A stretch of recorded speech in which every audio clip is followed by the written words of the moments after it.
I had a lot of people asking about bug out bags, what to put in the bug out bags for natural disasters or upcoming, what could be happening here in our country that we don't know about. One thing, good warm jacket. That's a military issued field jacket. It has the liner in it. Bag, bug out bag. Okay.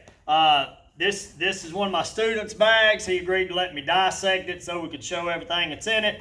Again, it has the molly on it. He's put an extra pouch here on the front to make sure that he can have extra stuff in there. Also, you might want to have a flask on hand, and you can put alcohol in there, such as like Jack Daniels or stuff like that. It has a lot of healing properties, have more antiseptic properties than actual rubbing alcohol, and you can drink it, so you can use it for that. And when I say drink it, I don't mean sit around drinking and getting drunk. I mean if somebody needed to warm up or to help fight off a cold, things of that nature. It helps open up the chest, not to just be sitting around drinking, because you don't want to be drunk when you got stuff going on. So always your faculties.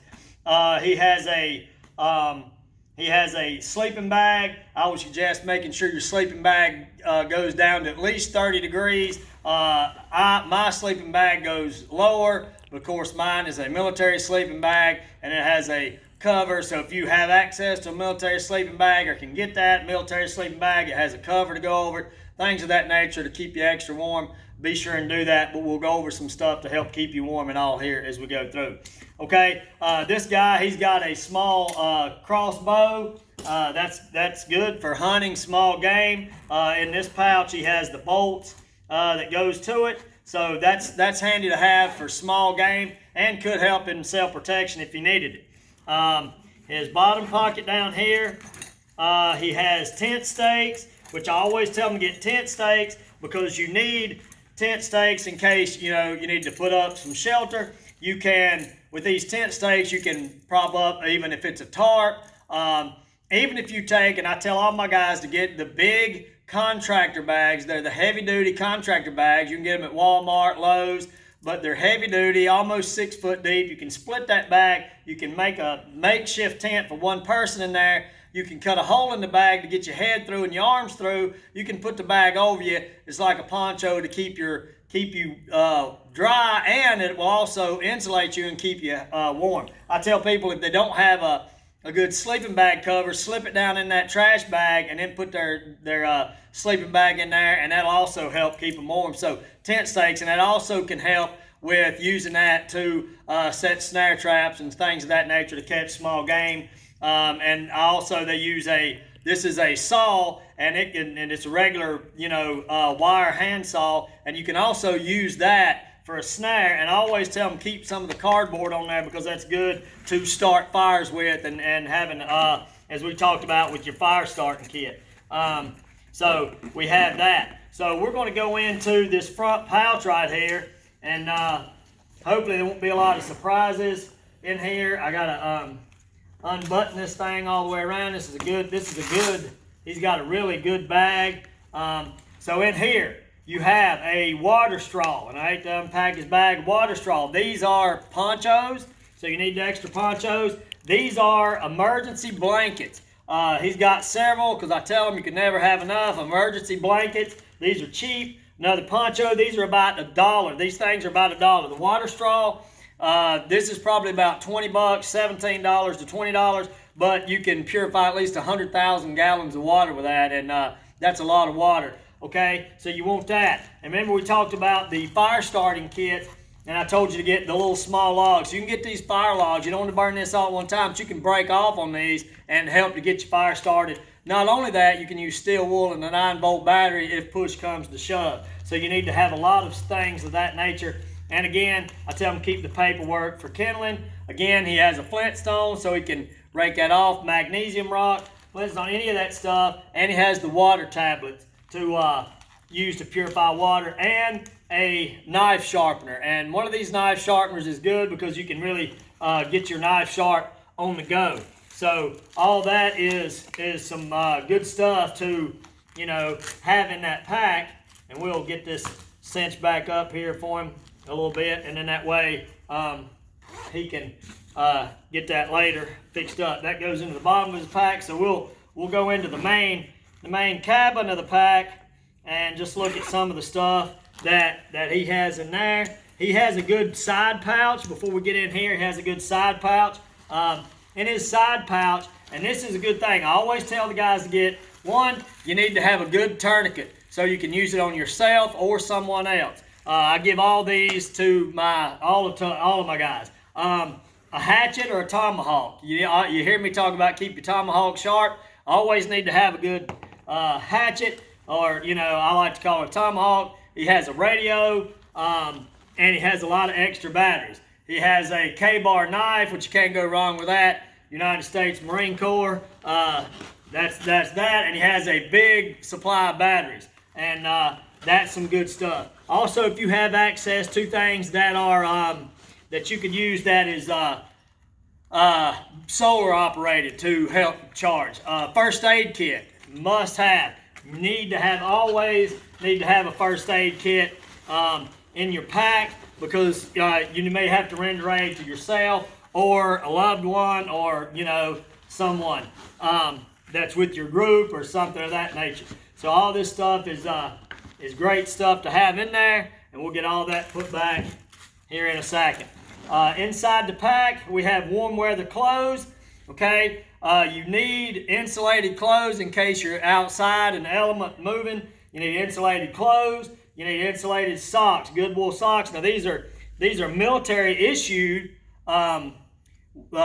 warp stuff so that it keeps you warm. So these are military issue. So you have all those, and then a cooking kit so you can cook, eat out of this. It's a 5-piece kit. You can get that at Walmart or anywhere. It's got all that stuff in there. But you can get the thermal underwear, stuff like that, or the military issued. You can get that at any Army, Navy store, things of that nature, and get that. It's the waffle stuff, and they got that'll go under there. It's really good to keep you warm, thin insulate.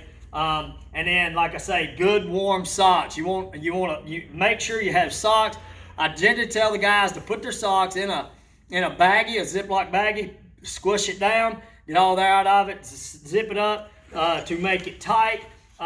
So you have that. That's a good basic start to your bag. Now, if you want to have extra stuff in your bag, such as ammunition, if you Second Amendment, you believe in the Second Amendment, then you definitely want to be carrying ammunition, and you definitely want to be carrying your firearms, whatever they may be.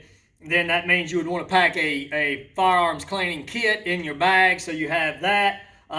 Also, always make sure you have, like I say, several of those big, thick contractor bags so that you can use those for body warm. They're good to collect water, a variety of things. So right now, what I would suggest to people is draw out as much money in the bank as you can, just to have it on hand, because the more cash you have, the better. And that way, if nothing happens, then you can just put the cash back. But I would do that. Make sure your vehicle is full of gas, all the way topped off, and that you have everything you need. Even a couple extra gas jugs would be good.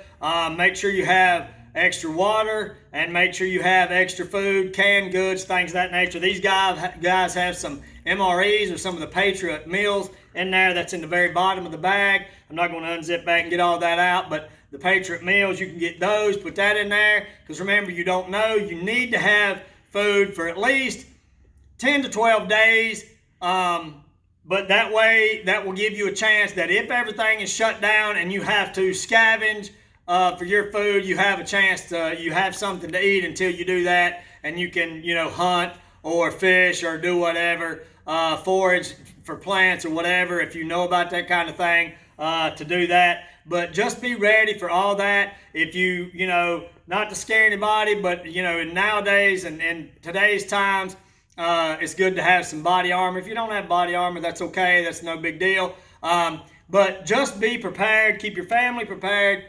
Have a plan. Know that if you have to leave your house, you need a tent, you need some kind of shelter or something you can make, a poncho, things you can make a shelter out of. that is going to be essential, and your fire starting kits and things of that nature to keep you and your family as safe as possible. Remember, you don't know who's who, so don't be running around getting crazy.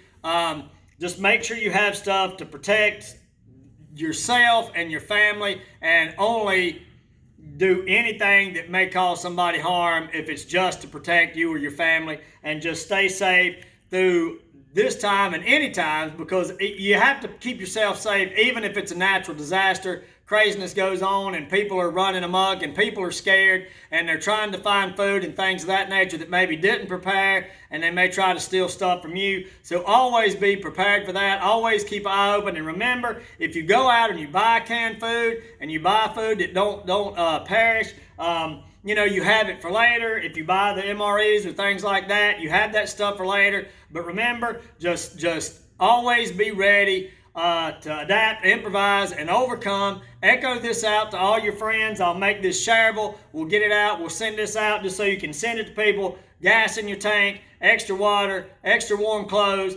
If you believe in the Second Amendment, ammo, firearms, bug out bag with all your stuff in it, you should be ready to go.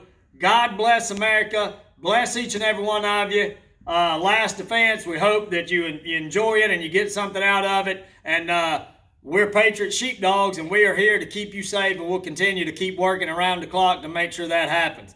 Until next time, stay strong, America. God bless.